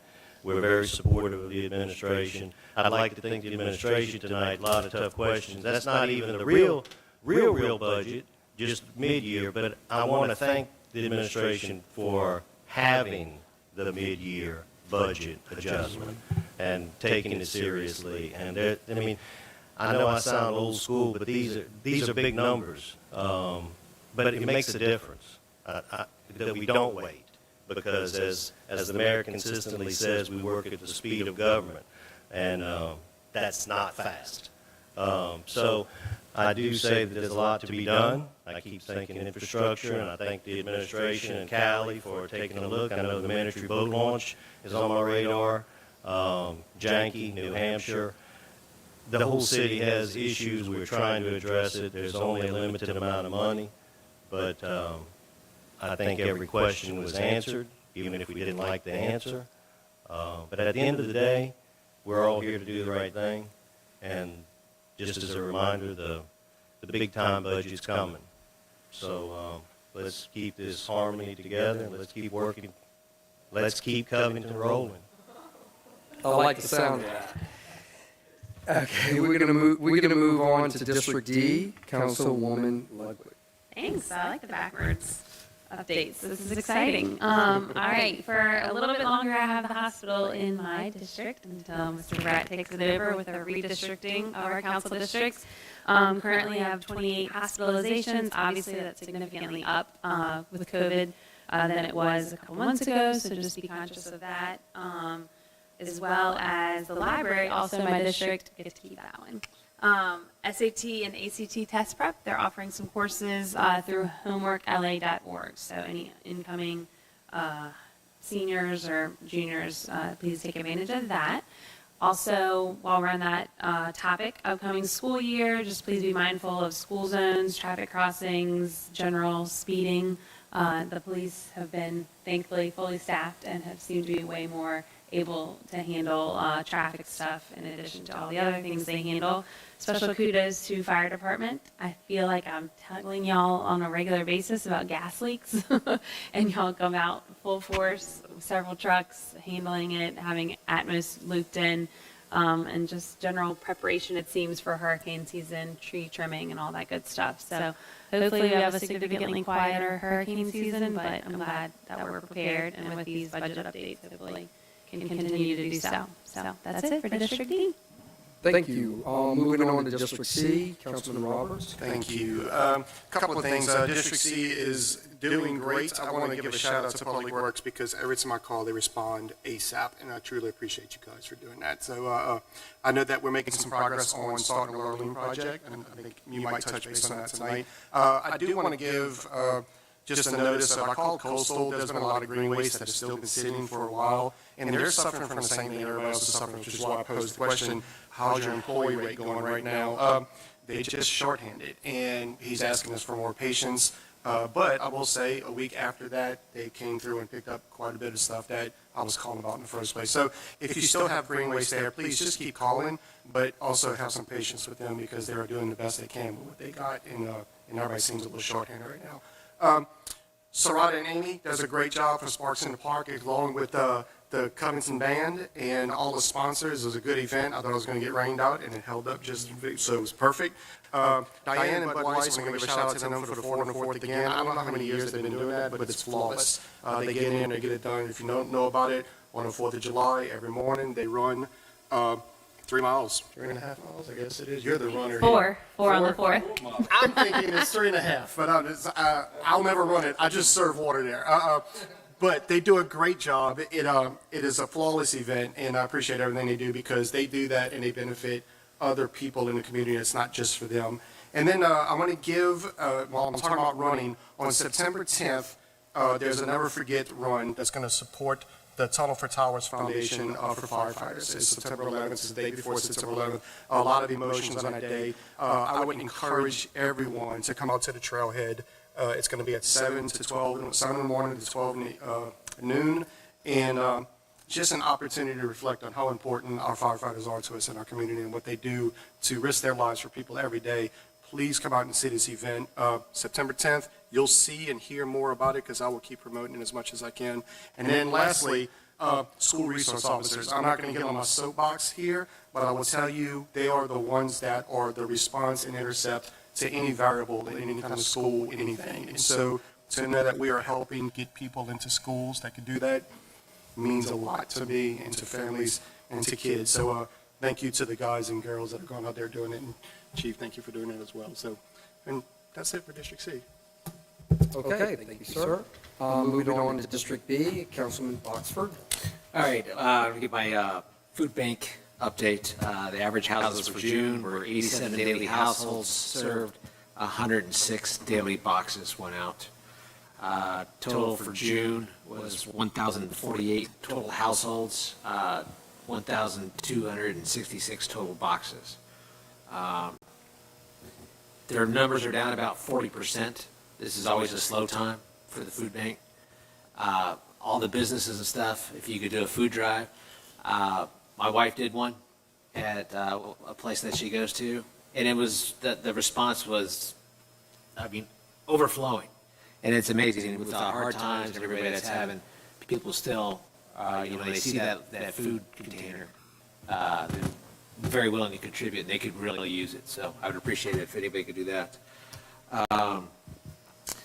They're going to have, they need some volunteers to go on there. The most needed items are like whole grain food items, canned vegetables, canned fruits, cereal, rice. They're also doing their diabetic boxes and stuff like that. It's really important. District B is doing great, and I'd be remiss if I didn't, it's already passed, but wish Mayor Mark a happy birthday, as well as District E. Not too late. Mark Brett. That's it for happy birthday. Thank you very much. Moving on to District A, Councilman Lewis. Thank you. I don't think I've ever been last. I don't know how to prepare for it. Anyway, I just want to talk about 2 events that's passed. The first one is our Resource Expo Exchange. This is the first event we put on for the city of Covington. I want to give a huge shout out to Southern Hotel. I reached out to the CEO and the manager over there, and they've stepped in and been nothing but supportive for the city. and the community. Basically, it's just a resource exchange expo. Nonprofits come together, talk about resources we can provide to the city and the community. Unfortunately, I wasn't able to be there because I ended up sick, but the event still went on. Mr. Joy was out of town. We couldn't get him to fill in for me either. So regardless, it was a great event. We had speakers like Mr. I'm going to try his name, Gustavo. He's the program director from ASM Global New Orleans. Ms. Tatiana Bigot, State Deputy Director for Education Reform. And Mr. Rick Cummins, he's a Disaster Relief Operations Curriculum Director for ARS Global. Those were some of the people that and myself were supposed to speak during the panel time, which started at 6 p.m., and that was held at Southern Hotel. And just to give you a little history about that, when I hosted my first Juneteenth event for the city of Covington, Southern Hotel reached out to me and asked that we not only do just Juneteenth once a year, that we branch out and do multiple events throughout the whole year. And we connected with the school board and all the public schools and teachers, and we do multiple events throughout the year and engage the community, the youth, and the kids. And this was the start of that. So we encourage everybody to get involved, businesses, parents, the councils, and we look to have another event probably in the next 3 months. The next thing I want to talk about is, after Juneteenth, since I missed the last meeting, I'll start with the Juneteenth day, which was very hot, but we enjoyed it. It was great. Great shout out to police department, fire. I think I also saw the sheriff there. The parade was great. Entertainment was good. You guys missed Michael Jackson if he was not there. He was awesome, let me tell you. And then the fashion show. It was our first fashion show for the youth that we put on. And words cannot express what I've seen in those young kids that has never either worn a dress or never been on a red carpet or been on a stage or never had the courage to be on a stage except for that one night. But when they did their first run down that fashion show, they took control of that stage. And it was never about the Juneteenth event because they didn't know the history of it until they learned about it at the event. But it's all about building their character, their pride in themselves. And that's what they got from that event. They walked it. Miss Tracy Dundas, who was over New Orleans Fashion Week, came in, bought them clothes for free. We dressed them with volunteers from local churches and the community. They showed them how to walk, how to perform, and then we hosted it. They had an awesome event. And at the end, we raised funds, as you guys know. We were able to present 4 kids with scholarships that had to be used for education advancement, whether it was college, private school tuition, and it was 2 categories between ages 10 and 13 and then 14 to 18. Ms. Jayla Reed got second place for $1,000. Ms. Zara Martin got first place in 13 to 18. She was awarded $1,500. Nyla Burke Culture and the younger kid received $250, and Ms. Rafflands received $200. So again, if you guys didn't see it, it is on Facebook, the pictures. The auditorium was decorated really nice. Thank you, Amy. I know I gave you a hard time. And I also want to thank our donors. It wouldn't have been possible without them. I'm going to just name a few. Of course, Bounce Back Nutrition, MSH Architects, Aquista Place, God of Theatrics, Rapids Boutique, VFW Post 7286, Docu Center, Starlight Baptist Church, Community Church, and START. That's it. All righty, thank you. We're going to move right on to Council at Large Smith. Okay, thank you. Short and simple. I'd like to take a moment to thank Clerk, Ms. Joanne. I know she had a very hectic week putting this meeting together. Some of us kind of forget that she's got a deadline, that when we need to submit things to be presented during these meetings, it should be presented the Wednesday before next Tuesday's meeting. She was getting stuff today, from what I gathered. And just chill out, relax. But we want to thank you for your hard work this week, because it was wonderful. And it was a lot. And on a lighter note, there's a lot of things with this coach that I'm missing out on, man. No, but they were wonderful too, and I again thank Coach for what they provide to those that are in need of their services. That's it. Thank you. Thank you, and I totally agree. Miss Rucker does a lot behind the scenes, there's no doubt about it, so we do appreciate you very, very much to prepare for this all week. I do have a couple of comments tonight. One thing I think that we forgot to mention was the 13th annual West St. Tammany Red Beans and Rice Cook-Off by the United Way campaign. It's going to be Monday, July 25th, 11 a.m. to 2 p.m. at the Greater Covington Center. My apologies, I'm trying to open this up. That's right on 317 North Jefferson Avenue in Covington. So I know they have quite a few sponsors for that. So again, if you have an opportunity to go, we'd like you to be there. Okay, a couple of things real quick. Councilman Lewis, you worked very hard on Juneteenth, and we appreciate that for the host city.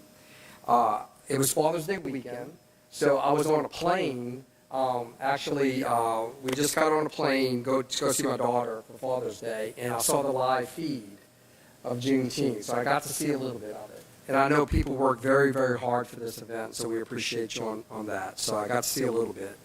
Also, we are very lucky in this city, in this parish, that we have a lot of great community sponsors, and they do give back to the community. So the CBA is a big part of that. So most of the companies that he mentioned are members of the CBA, and we really do appreciate their partnership, because we have a lot of events in this city, and we bring it to the community, and everybody enjoys it from all different communities, so we're very thankful and blessed for that. Also, going to the July 14th, one thing Joey forgot to mention, that he provided some music for a hot dog eating contest, and he did a great job, and we appreciate the YMCA and yourself on what you do. Yeah, just an additional comment. If you want to prepare for next year, the winner ate 9 hot dogs in 5 minutes, so start working on that now if you can. And I want to thank the department heads that are here. They took out their time to be here to clarify some things for us. You know, when we get a sheet of all these amendments that have like 3 sheets of amendments, you know, it's tough to know everything in the background. And I know Aaron prepares very hard for this, and there is a lot of questions, and inflation is real. I mean, it's real, and it's hitting us all one way or the other. But I appreciate the directors taking their time out to be here tonight. Last thing, the Louisiana Municipality Association, the LMA, is having their annual meeting next week. The city of Covington will be well represented based on the people that will be attending. It's a great opportunity for education and networking, to see other municipalities in the state. And again, we'll be well representative of the city of Covington. So that being said, I think I covered everything, other than now we're going to call on Mayor Mark.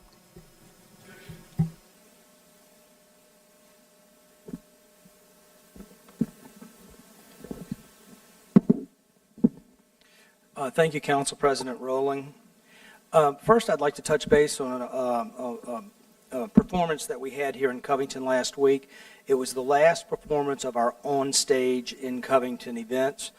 To remind the public, this started with Pam Keller a number of years ago in the previous administration, and it's a wonderful, wonderful series of events that take place at the Furman Auditorium.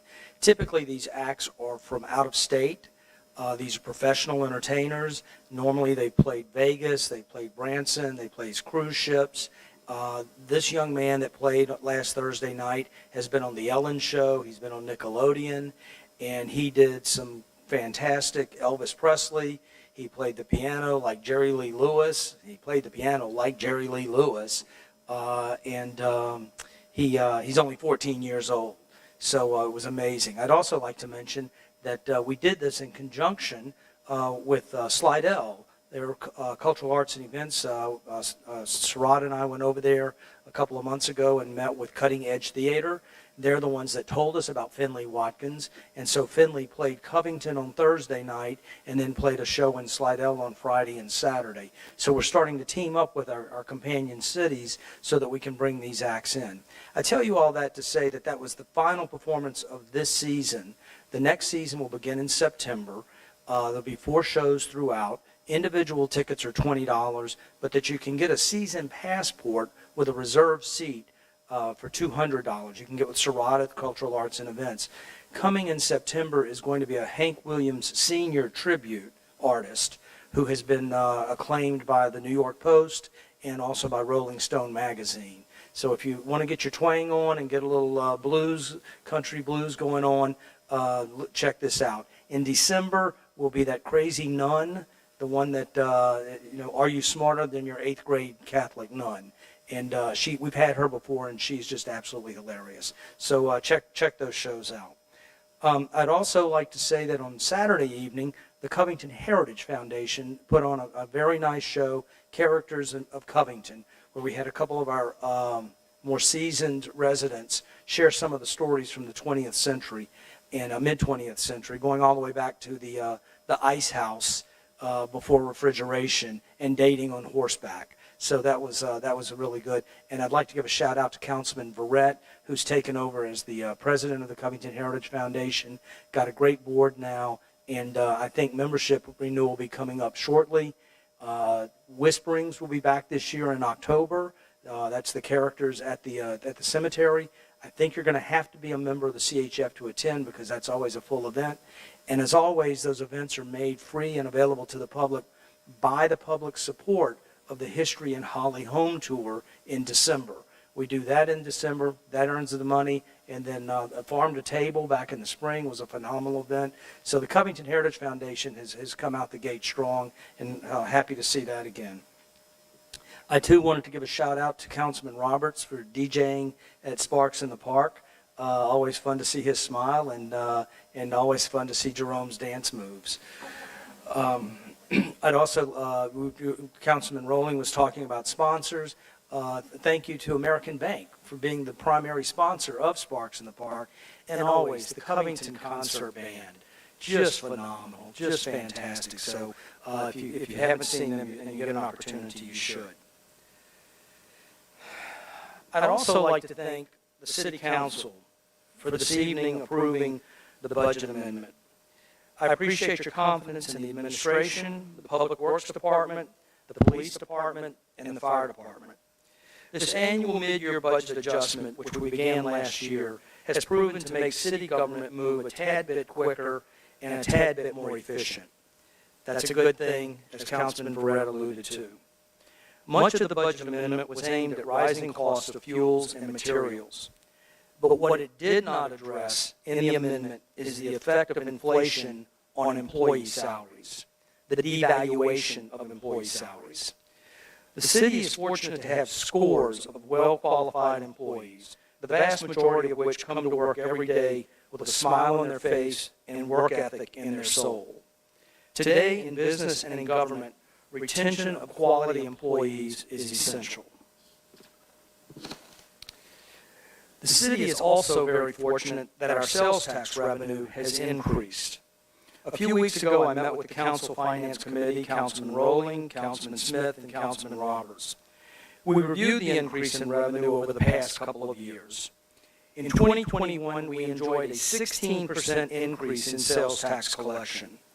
Thus far this year, we're experiencing an additional 15% increase on top of that 16%. In raw numbers, that is an increase of $2.3 million last year and another $500,000 in the first quarter of this year. These are significant numbers. That said, we all agreed we need to be careful here. Just as our revenue is up, so are our costs. Just look back at this evening's budget amendment. From the councilman's questions, our finance director, Nina Sweeney, was able to provide us with hard numbers as to what an increase in salaries and benefits would cost for our employees. Specifically, what can we comfortably implement and sustain with our projected recurring income? those numbers, an increase of salary of 4%, including benefits, would cost the city approximately $400,000 per year. 5%, about $500,000. 6%, approximately $600,000. I recognize that such an increase would not fully cover the approximate 8% inflation-based evaluation of employee salaries, but it certainly would be a step in the right direction. These costs, taken in context relative to our increased revenue of $2.8 million in the past 15 months, allow us to be comfortable in implementing a 5 or a 6% pay increase at this time. Hence, I'm asking the council to place on next month's agenda an across-the-board pay raise for all employees. I'm asking that increase be in the 5 to 6% range. Again, I realize that the valuation of their salaries is greater than that, and again, this council and this administration have always been fiscally conservative. But I think we have the increased revenue to cover this, and I think it's the right thing to do.